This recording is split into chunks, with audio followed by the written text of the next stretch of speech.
Welcome to the Straub Bro Sports Show. Doing some work with Akron City FC as we talked about on the show, and I have the great pleasure of being with Levi Sephens. Ty Bowden. Ty, thanks for joining us on the show. Joined by Aurel. I appreciate you joining us. Joined by Akron City's head coach, Coach Andy Hoggarth. What has been kind of the message? What has been kind of the the thought process, and as you've gone through this preseason, what has been the message to the lads? I think the emphasis to start with putting the team together was, last year we didn't score enough goals. We weren't attacking enough. We were very good in possession.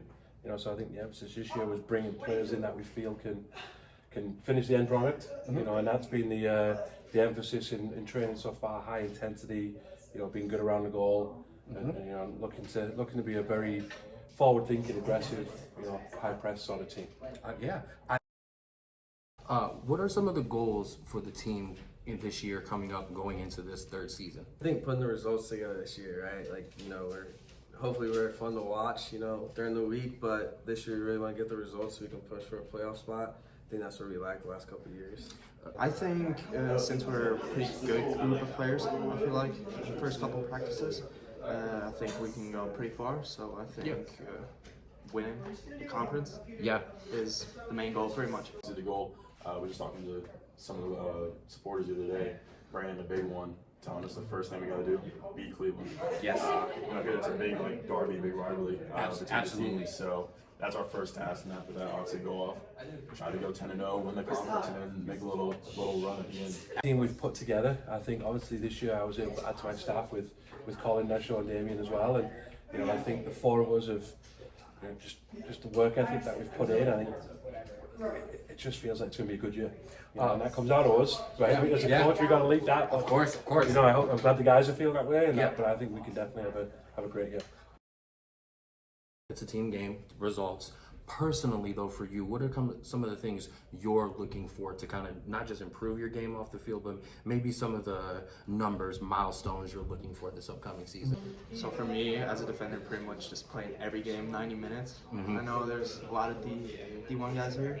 And since I'm from D2, kind of have to grind my way into starting 11 pretty much, I feel like. But then just keep my position, play 90 minutes every time, and do the best as I can.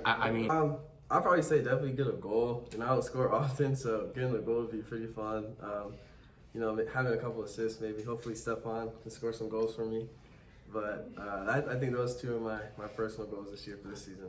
I mean, really just do whatever I can, just help out the team for the most part. I mean, obviously I'd like to win, maybe like player of the week or player of the years, that sort of thing. But again, just whatever helps the team, win the conference and make a little playoff run. You guys as a team, or as a club, you have been given an opportunity to enter the USASA Men's National Amateur Cup.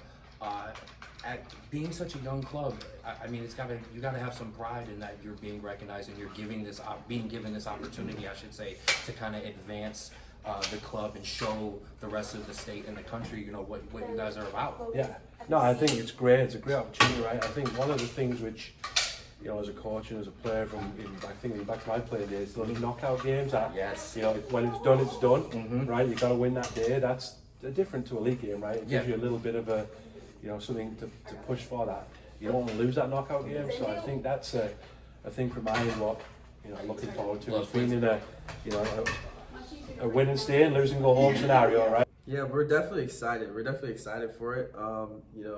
We're able to bring even more soccer to the area. I think that's part of the reason why Akron City is such a great club. It's like we're trying to grow the sport within the city of Akron and put our stamp on the sport. Right. I mean, you kind of like put up on the national stage in that sense. Have a chance of playing against USL teams, MLS teams. You make it all the way that far. So it's always like a great thing to look at. But again, it's kind of just more important just focusing on one game at a time, focus on the now, and then of course when that moment comes, then we'll worry about it. Speaking of other people falling in love with the sport, when did you first fall in love with this beautiful game? It's been a long time, probably 20 years when my dad first put me into soccer classes, and haven't stopped since. I couldn't even tell you, to be honest with you. I just started playing, and once you start playing and get used to something, it's like, I actually really like this. I really enjoy doing it. It becomes a daily routine. Through soccer, I've met a lot of different people. I've done a lot of good things, and I've been a lot of cool places. So I think overall, I fell in love with the sport. Like once I started traveling with it and all that. But I started playing soccer from a young age, so I couldn't give you a specific time. When I was 7-ish, probably a little before then, my mom just threw me on the field. She said I would just run around and pick flowers all the time. Yep. Maybe 20 years later now, playing on a team like this and on a stage like this. So, I mean, definitely not anything I would have imagined, back then. But I mean, that's just how things are. I think probably 4-year-old. I think I had my first season ticket at Middlesbrough. That's my hometown in England. I think maybe 3-4-year-old. My parents got me a first season ticket. Sitting on my dad's lap because I couldn't see over everybody. So I think that was probably back then. I remember back as far as that was. I fell in love from being a toddler basically. So Still a Middlesbrough supporter? still a Middlesbrough supporter. You never change. You don't change, right? You support your hometown.